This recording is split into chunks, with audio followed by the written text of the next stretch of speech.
लेकिन भारत को जो लोग हीन दृष्टि से देखते हैं, मैं विदेशों में गया था, अब ये लंबी चौड़ी घटनाएं आपको नहीं सुनाता हूं, लेकिन वो जमाना था कि भारत में सोने के बर्तनों में लोग भोजन करते थे। लाख लाख यज्ञार्थी लोग और भक्त भोजन करते सोने के बर्तनों में। और युधिष्ठिर कहते हैं, भो भो साधु ब्राह्मण, ये आप ले जाओ। कुछ साधु ब्राह्मण ले जाते सोने के बर्तन, कुछ वहीं छोड़ जाते। फिर अफगानिस्तान ने लूटा, वास्तु डिगामा 7 जहाज भर के गया कलकत्ते के बंदर से सोने के और ज्वेलरी। दूसरी बार 11 जहाज 50-50 हजार टन के। तीसरी बार 17 जहाज भर के गया वास्तु डिगामा। कोलंबस और वास्तु डिगामा दोनों डकैत थे, दरियाई बेड़ों को लूटते थे और आमने सामने दोनों की ठन गई। और उस समय के पोप ने इनका समझौता किया कि एक पूर्वी देशों के तरफ जाए, अपना धंधा करे लूटमार का, और दूसरा पश्चिमी देश। तो पश्चिमी देश को कोलंबस ने मौत के घाट उतारा। अभी भी वहां के आदिवासी मूल अमेरिकन जंगलों में। और पूर्वी देशों में वास्तु डिगामा आया कलकत्ता में और नवाब से मेहमानगिरी करके जरा थोड़ा रहने की जगह ली। फिर नवाब को मौत के घाट उतार के, कईयों को मौत के घाट उतार के लूट चलाई। तो हम वास्तव में दरिद्र नहीं थे और अभी भी आध्यात्मिकता में तो हम अरबोपति हैं। लौकिकता में थोड़ी दरिद्रता आ गई है। वो भारत विश्व का गुरु बनेगा, दरिद्रता मिटेगी। दिन दूर नहीं है, समय बीता चला जा रहा है। तेजी से आध्यात्मिक तेरा इस देश की दुनिया का मार्गदर्शन करेगी।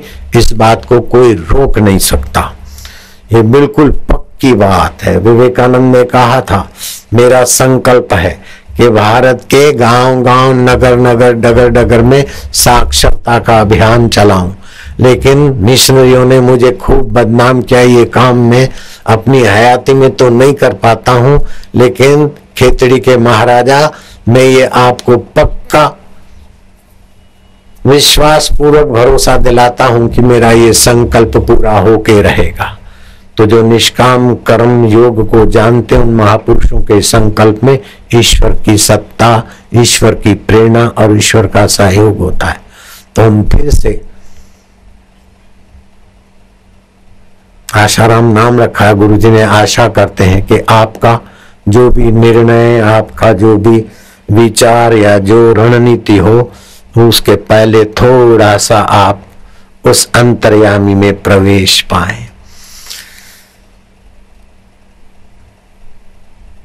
नेहरू के कंधे को झकझोरते मदन मोहन मालवीय ने नेहरू को कहा कि देख पंडित, अंग्रेजों ने कुंभ मेले को तहस-नहस करने के लिए प्रयाग के कुंभ में ऐसी ब्रिगेड कर दी और पुलिस का कड़ा बंदोबस्त रखा है, फिर भी सबको लताड़ के लोग नहा रहे हैं।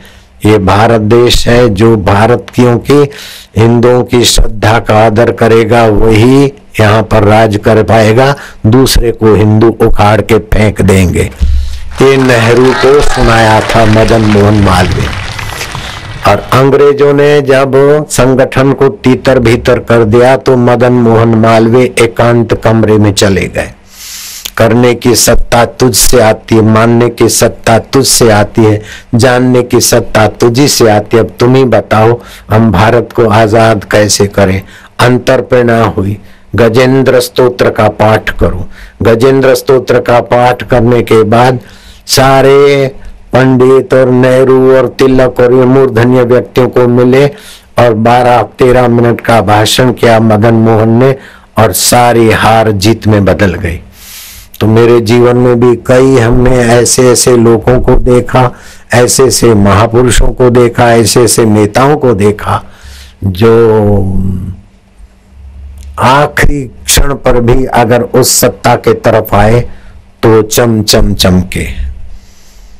इसीलिए मैं फिर से आशाराम आशा करता हूं कि आपके जीवन में लौकिक जो भी जानकारी है, जो भी सूझबूझ है, जो आपकी ग्रीप है अथवा पार्टी की ऊंची सूझ समझ से आप जैसे व्यक्ति के कंधों पर पार्टी का बोझा रखा है, उनको भी धन्यवाद है। लेकिन फिर भी आप और भी मानवता के नाते, विश्व मंगल के नाते उस विश्वेश्वर से थोड़ा ट्यूनिंग जमा के आगे बढ़ेंगे तो ये वक्त की मांग है। विश्वेश्वर जो चाहता है वो आपके द्वारा काम हो।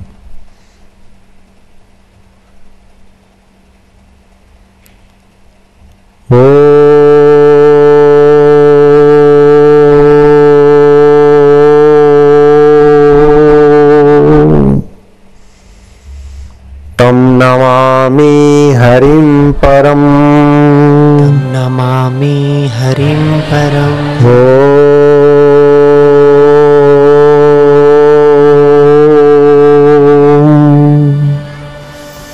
तम नमामि हरिं परम, तम नमामि हरिं परम।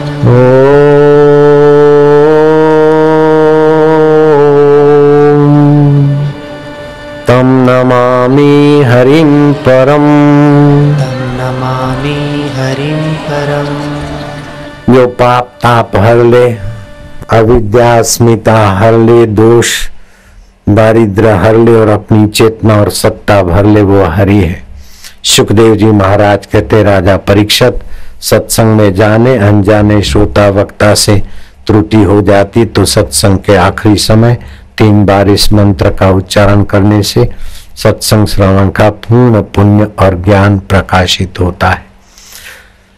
गांधी जी लिखते हैं कि मैंने जब मदन मोहन मालवीय जी के चरणों में बैठकर भागवत सुना तो मुझे लगा कि ये पूरा रसमय और जीवन का प्रकाशमय ग्रंथ है।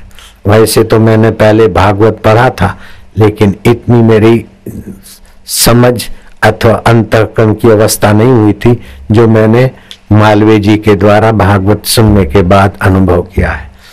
तो सत्संग में समय निकाल के भी जाना चाहिए। शास्त्र कहते हैं शतम विहाय भोक्तव्यम, 100 काम छोड़कर भोजन कर लो टाइम से।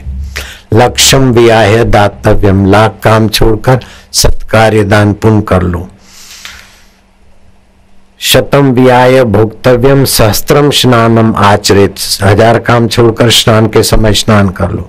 लक्षम विहाय दातव्यम कोटि त्यक्त्वा हरि भजेत, विरक्त आत्मरामी भगवान में प्रीति गति वाले महापुरुषों का संपर्क प्रयत्न पूर्वक करना चाहिए।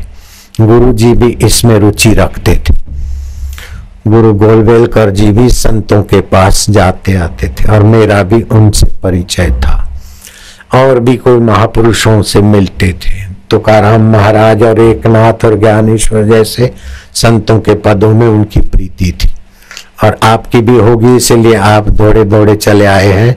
इसके लिए आपको हम धन्यवाद देते हैं। भगवान शिव जी के तरफ से हम आपके माता पिता का भी धन्यवाद करते हैं। शिव जी कहते हैं पार्वती उनकी माता धन्य है, उनके पिता धन्य है, उनका कुल और गोत्र धन्य है, जिनके हृदय में गुरु भक्ति है और कानों में गुरु का ज्ञान है।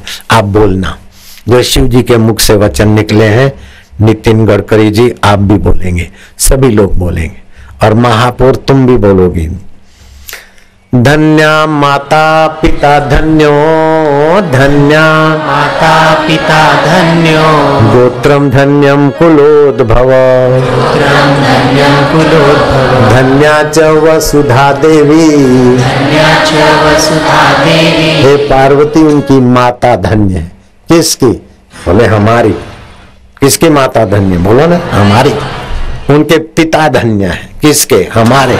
उनका कुल और गोत्र धन्य है। किसका? के हमारा। उनके कुल में जो उत्पन्न होंगे वे भी धनभागी हैं। किसके? के हमारे कुल में, क्योंकि हम सत्संग सुनते, सत्संग से भगवत विचार आते, भगवत चेतना जगती, भगवत संबंधी वेव्स बनते, तरंग और ओरा बनती। जो कामी क्रोधी मोही अहंकारी होता है उसके इर्द गिर्द उसी प्रकार की हल्की ओरा होती, और जो भगवत भक्ति भगवत ज्ञान और भगवत ऊर्जा से संपन्न है उन पुरुषों की दृष्टि पड़ती उतनी व्यापक ओरा उनकी फैली हुई होती है। इसीलिए तो बोलते हैं गुरुजी तुम तसल्ली न दो, सिर्फ बैठे ही रहो, महफिल का रंग बदल जाएगा, गिरता हुआ दिल भी संभल जाएगा।